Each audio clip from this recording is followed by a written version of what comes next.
This P0461 repairing video is dedicated to Honda's drivers. If your Honda is getting a P0461 error code, this video is going to show you one practical solution to fix the error code at home. Use the Zeus app to scan your vehicle and see the error code P0461.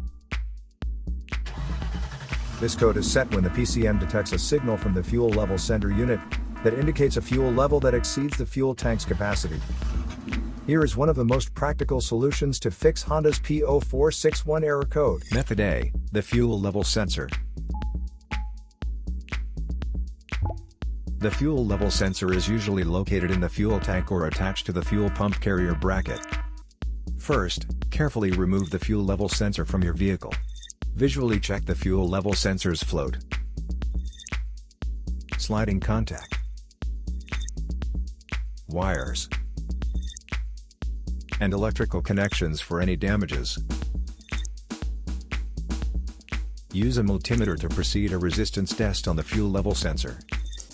The resistance reading should be different between when empty and when full. Check your owner's manual for the standard range. If your reading doesn't match the owner's manual, then the fuel level sensor should be replaced. So here is one of the most practical solutions to fix Honda's P0461 error code. After the repair, you can now use the Zeus app to clear the error code and tap the rescan button one more time to make sure everything is fine with your vehicle.